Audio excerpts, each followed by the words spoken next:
Mas, dois. antes de terminar, temos algumas perguntas de algumas pessoas que nos seguem, né? E é um bate-bola. Tem o Uma nome das pergunta pessoas aqui. aí? Tenho. Pergunta então. aqui e Resposta, vocês vamos lá, respondem. vamos lá. Vamos lá. Eficiência, Giovanni. A primeira pergunta vai do Marcos Daniel, sobre o medo. Como se livrar do medo constante de julgamento de críticas, de possíveis erros na caminhada do empreendedorismo? Vamos lá, o medo de não é na caminhada do empreendedorismo, possivelmente. Não, ele tá falando, então ele tá falando de julgamento e crítica e que isso impede ele no empreendedorismo, né? É isso, beleza. Cara, ele tem que descobrir a raiz desse problema, onde que ele começou a surgir. Para que a gente possa se livrar de um bloqueio, nós precisamos descobrir a raiz, onde que ele surgiu. Se você for pegar e analisar muitos encontros de igreja, tem um momento da carta, né? Tem momentos que você escreve uma carta. É como se você estivesse se libertando de algo. Você precisa encontrar em que momento aquele medo surgiu e resolver. Talvez ele tenha esse medo porque os pais deles criticaram ele demais, julgaram ele demais. Ele precisa resolver com os pais dele. Ele precisa enxergar esse momento, em que momento os pais dele começaram a criticar. E aí, se os pais dele forem pessoas vivas, chegar pro pai dele e dizer que ele perdoa o pai dele, perdoa a mãe dele e libertar. Isso vai libertar, inconscientemente, vai libertar ele do medo. Né? Não quer dizer que vai diminuir 100%, mas, cara, já vai trazer uma libertação enorme. E a gente costuma dizer que é sobrenatural. Quando você se liberta, automaticamente coisas começam a acontecer na sua vida positivas. Maravilha. Vou usar a Wendel Carvalho agora. Opa! Poucas palavras, ação por o medo. Também. E o que aconteceu comigo foi exatamente isso. Eu lá atrás, eu tinha um medo, antes de empreender, eu tinha um medo de subir no palco e falar com outras pessoas.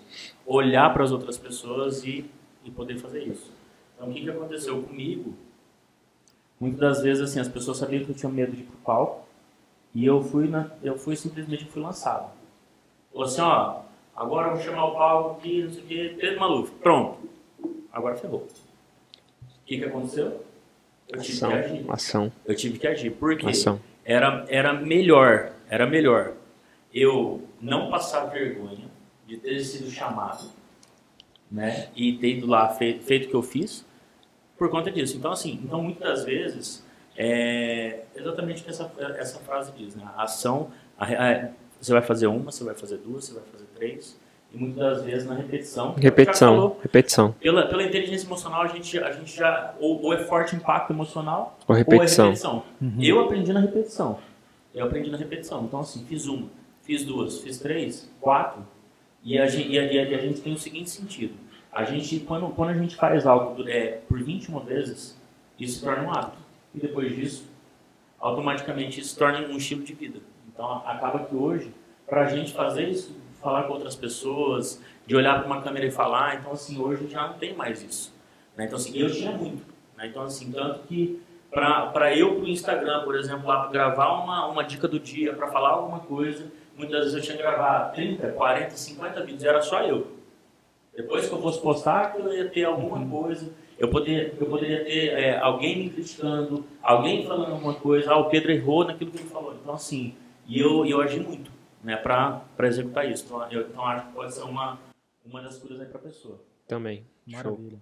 Segunda pergunta vem da Natália Almeida. Qual a maior dificuldade que encontrou ao começar a empreender em Ponta Porã? Qual foi a sua maior dificuldade quando veio para cá? Primeiro contato com Ponta Porã. Maior dificuldade, cara, eu acho que para mim não tive porque eu era daqui já, né? Acho que o Pedro teve mais do que eu. Porque eu já conhecia um monte de pessoas aqui e quando você tem conexão, tudo se torna mais fácil, né, cara? Então, pra mim, eu não achei.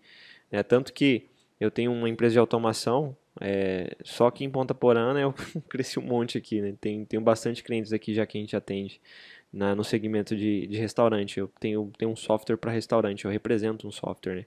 Já tem cerca de 3 anos que eu represento esse software, tenho clientes em Campo Grande, Corumbá e aqui. E aqui eu tenho muito mais cliente, porque eu conhecia pessoas, então para mim não foi difícil. Eu só me conectei e procurei uma pessoa que pudesse ir atrás de mais clientes para mim, treinei essa pessoa, compartilhei o conhecimento e fui atrás. Então não acredito, não enxerguei nenhuma barreira. Maravilha. Assim, talvez o Pedro possa ter... Diferente disso, eu tive que buscar meios para eu poder conversar com outras pessoas. Então, assim, tive que montar algumas técnicas.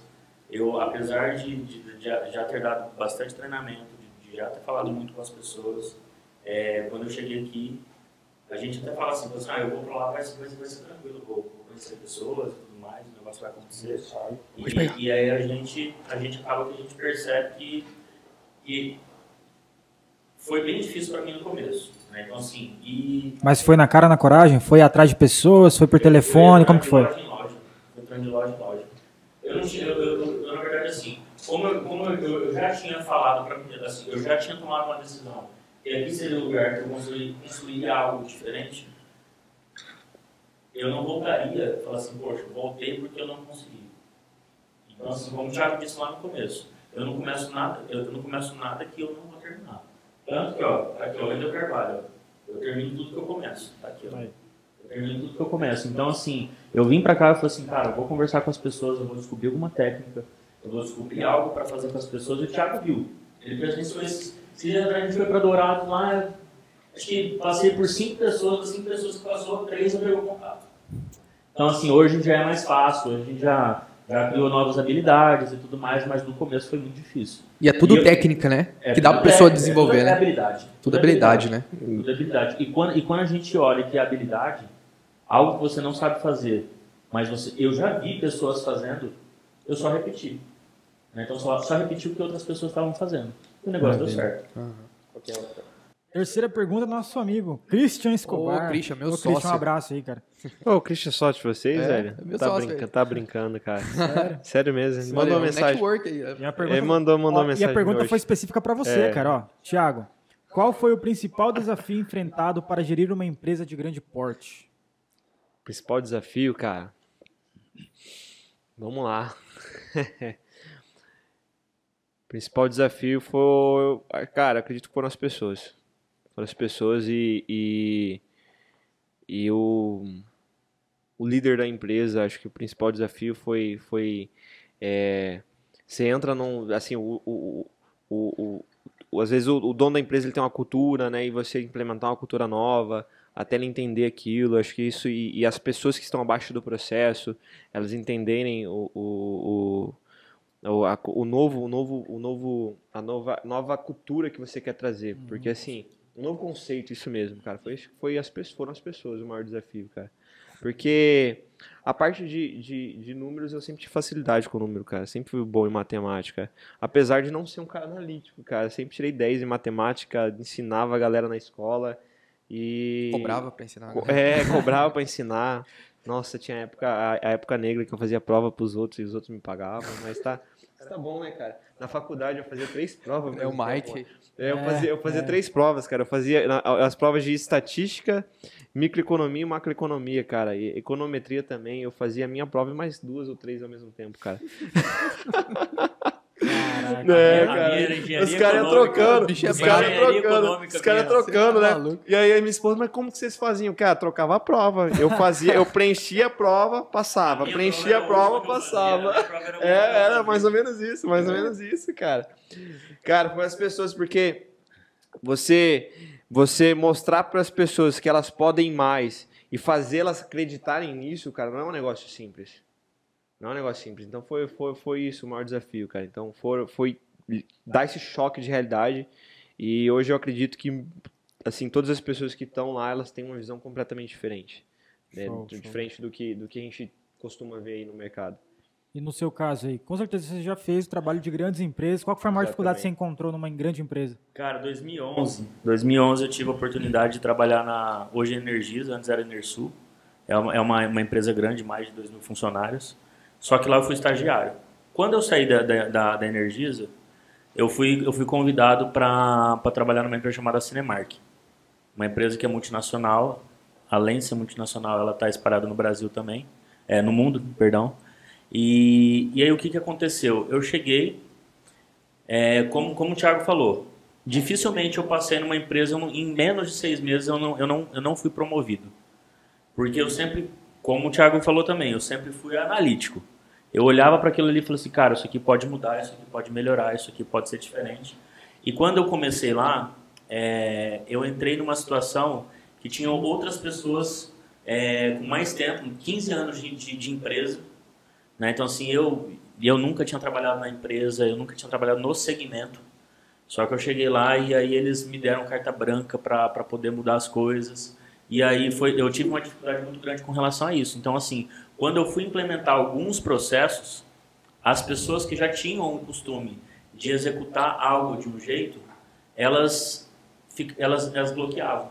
E muitas das vezes, eu acredito que o Thiago até já deve ter acontecido alguma coisa parecida. As pessoas tentaram posso falar, boicotar. Tentaram me tirar do processo. Só que, assim, e é muito engraçado, assim, eu sempre falei algo. Eu falei assim, olha, eu sempre trabalhei muito certo e de forma honesta. E quando as pessoas tentavam me tirar, o divino sempre tirava essa pessoa do meu caminho. Eu nem precisava fazer nada.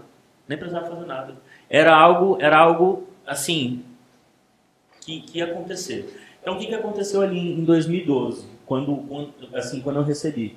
Eu fui contratado para ser gerente de projeção do Cinemark. O que aconteceu 2 meses depois? Fui promovido para ser gerente sênior. Então, eu tinha um salário lá baixo, que era de $800, eles pagavam em dólar na época. Eu ganhava $800 e eu comecei a ganhar 1.200. Eu já comecei a ganhar mais do que outras pessoas que tinham 4 anos. Aí os caras já olharam assim, pô, o cara mal chegou, o cara tem 20 anos de idade, metade da idade que eu tenho, o cara já veio com a banca todo, que não sei o quê, e aí o que aconteceu?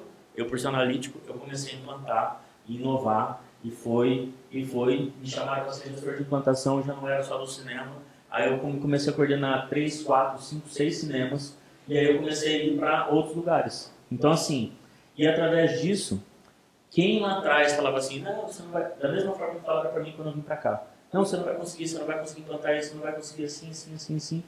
Tanto é que, eu falei ontem, na verdade, a gente falou que em processos que a gente já implantou em algumas empresas, hoje, se a gente for lá em São Paulo, por exemplo, onde que é o Cinema Escola, o meu nome está lá.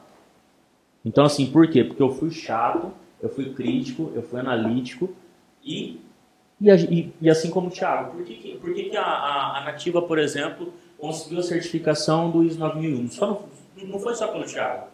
Só que isso se deu pela gestão. Né? Então, assim, muitas das vezes as pessoas elas não aceitam esse tipo de situação e até acham que isso é prejudicial para elas.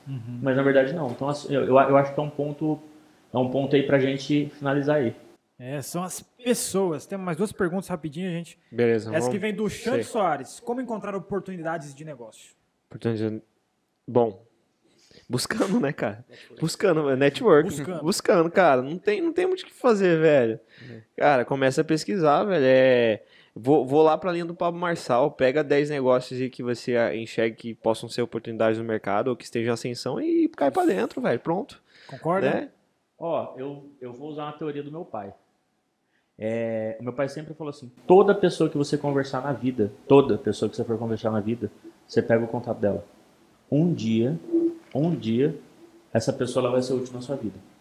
Um dia ela vai ser útil. Eu sempre falei pro Thiago, agora tá na hora da gente utilizar a agenda, né? Utilizar os contatos que a gente tem. Então, assim, eu sempre fiz isso. Fui jogar um futebol, comecei a conversar com ela. Irmão, passa o seu contato aqui. Uma hora eu vou conversar com você. Então, assim, e eu acho que é isso. A oportunidade, na verdade, ela está em todo lugar. Se você vai numa cafeteria, ali tem oportunidade. Se você vai num banco, ali tem oportunidade. Eu posso falar oportunidade porque, olha só, aconteceu comigo aqui em Ponta Porã. Eu fui no banco, fui lá sacar um dinheiro, deixei o meu cartão no banco, lá no caixa eletrônico, e fui embora. O que aconteceu? A menina me achou no Facebook, falou assim, você esqueceu um cartão assim. O que acontece? Hoje a menina trabalha comigo. Tirou uma oportunidade. Nem foi porque eu deixei o cartão, mas numa coisa muito do acaso, aquilo se transformou numa oportunidade. Então a oportunidade é isso, ela está no acaso. Né? Então, assim, pode ser que você busque, ou mesmo que você não busque, você encontra ela. Tem que estar buscando também, né? Tem que estar buscando, né? A última pergunta, essa aqui foi inclusive de um dos apoiadores nossos aqui, cara, Black Shirt. Ô, louco. Qual o segredo do sucesso? Descobrir a sua identidade. E você? Propósito, descobrir. A identidade. A identidade tá conectada com o propósito. Quem você é. Quem você é. Show de Pronto. bola, gente.